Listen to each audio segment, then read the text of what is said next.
Hello, healer. Thank you for you. What would you call yourself? Are you a healer? Are you a psychiatrist? Are you a therapist? Are you a counsellor? Why don't we get to know each other a little bit in the chat? My name's Poppy. I'm a healer, psychotherapist, psychologist, coach. This is my dog making noises in the background. I'd like to tell a story about burnout, shame, depression, sabotage, and life at 2.0 for us therapists and light workers, whatever you want to call magic humans. 30 years I've worked globally with all different kinds of people, anything from psychiatry to teaching professionals. 2 people today I've met, healers, masters of their profession, who don't allow people to help them. And they're both like a shell of the real them. What I was talking about, sorry, you have to bear with the dog. He's burying his food in the corner.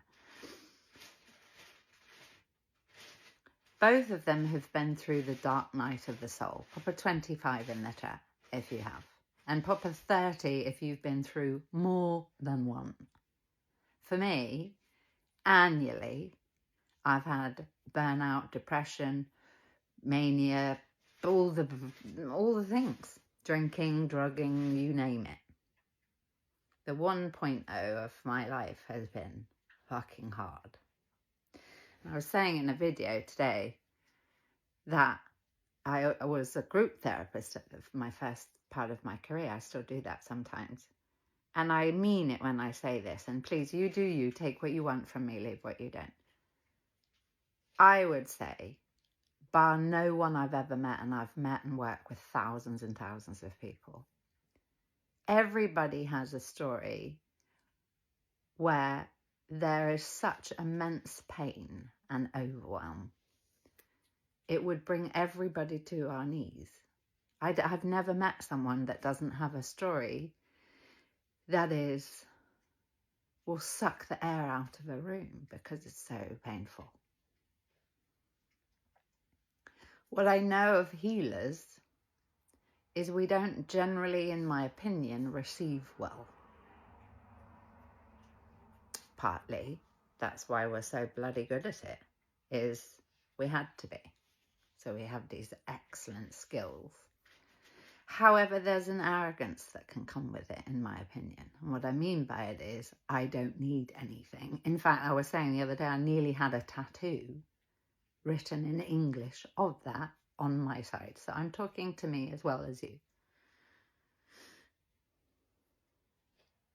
I was just speaking to a therapist and she said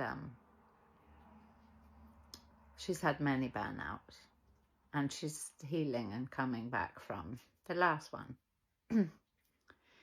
However, her story is similar to the other lady I was speaking to today, who's a master healer.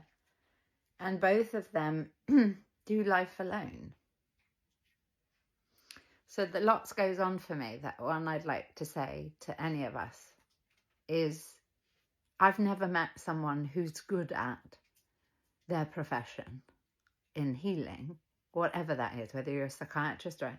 I've never met someone who's really rolling their sleeves up and doing the work with other people, supporting other people, who hasn't had extraordinary burnouts, madness, difficulties, real dark night stuff. Why is that we're asking ourselves to do such beautiful, generous, difficult, dangerous sometimes work? And yet there's sometimes, again, you do you, a harshness, an expectation that you shouldn't need anything whilst you're doing it. It's like being a Michelin star chef feeding the world, and yet you can't have any for you. And then you feel ashamed that you suffer and you're hungry. And then we don't want to pay people to help us. I'm saying we. I pay a lot of money for people to help me. I'm needy, right? A lot of people I hear say, oh, they're needy. I used to work in a psychiatric facility, many of them. And sometimes the psychiatric staff would say they're needy people, the patients. And I'd be like, yeah, no shit. That's the human condition. We have needs. The quicker we stop pathologizing neediness, the better. Victim, I can't do it myself and so on. I over-identified with something that is a human thing. I understand that. We're all needy. We get to befriend that, in my opinion. Humility means working with the laws of reciprocity, give and receive.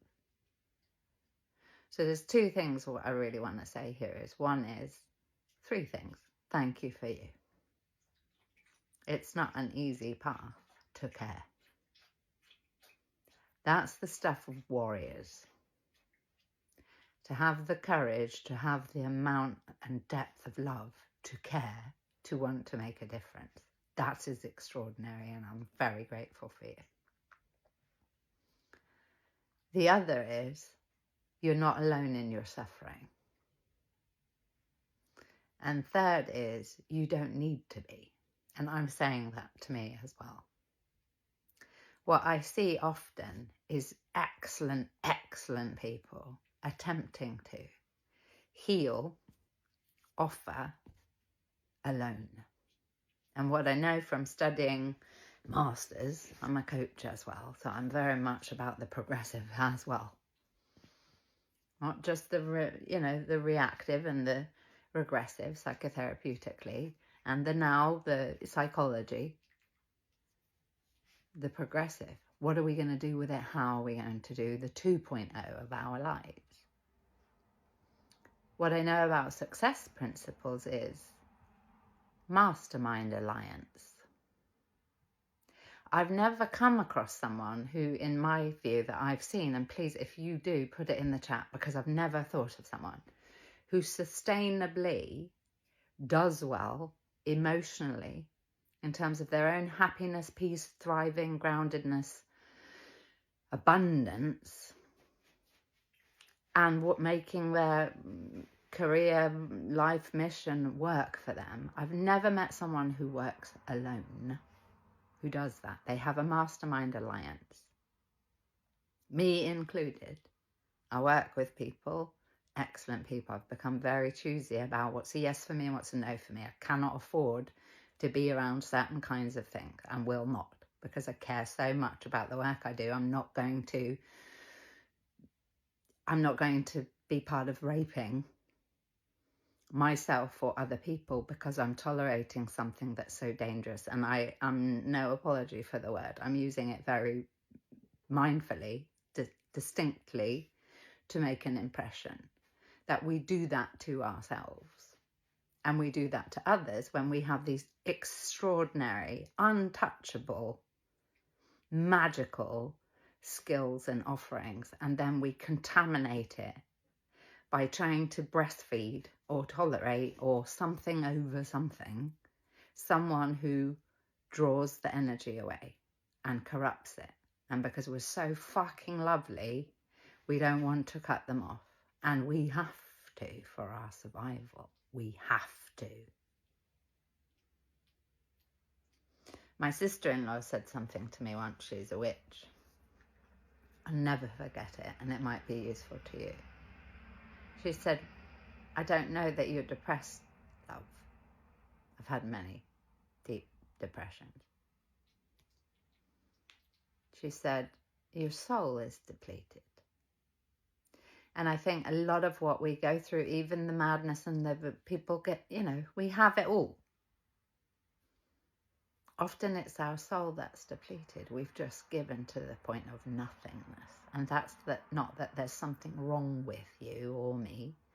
It's that there's something very off about our approach. Brilliance needs light and brightness and beauty and nutrition, and we need to have beautiful resources in order to sustain beauty.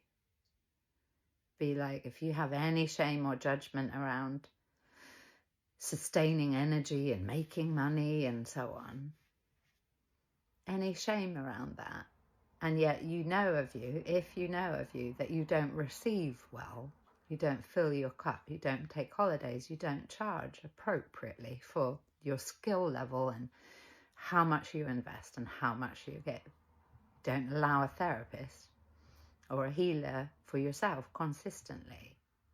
It would be like us walking into a field of luscious flowers and then being complicit, standing by and being part of a drought,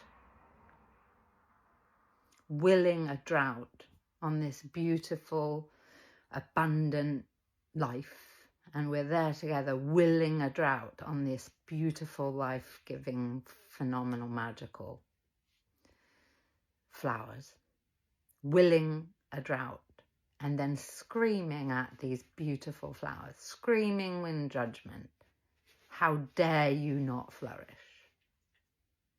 Can you imagine all of us healers that have found it challenging to receive, who've shamed ourselves because we don't do X, Y, and Z well enough and long enough, and what's wrong with me, and my fibro, and my depression, and my bulimia, and my whatever we have, screaming at each other. Shame on you for not being able to flourish with nothing. Consider it. I'll leave it here. I used to work in a university as well as a, what do you even call that?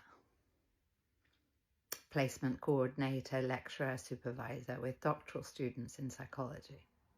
And I think on my first day, I think there was 18 people around the table, all members of staff, all psychologists, psychotherapists, counsellors. And I knew them. I didn't know them. I knew the school, I knew the system, I knew I'd been there before.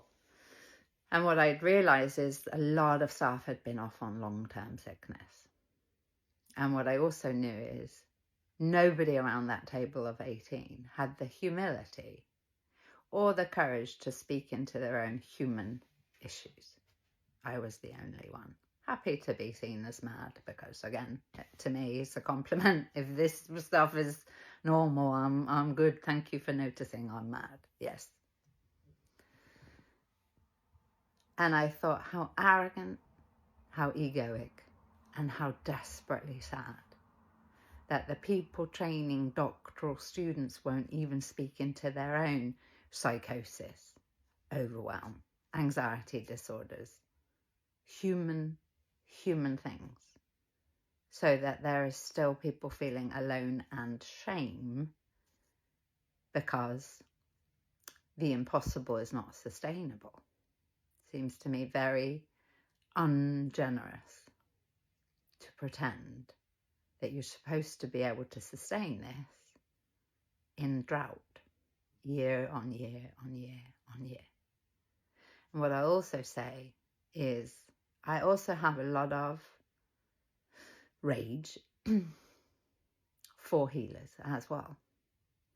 Because, and consider you may have had the same experience, is myself, personal experience, and equally working with a lot of other people who have had less than good, sometimes abusive experiences with healers and therapists and psychiatrists and people in the caring fields,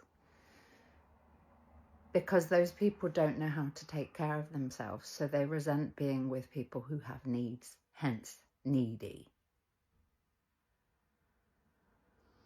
So when I've been abused by healthcare professionals, and I mean that word, and when I've worked with other people who have been, I know that what will have been in the makeup of that abuse is someone who's been asking themselves to give when they don't know how to receive appropriately.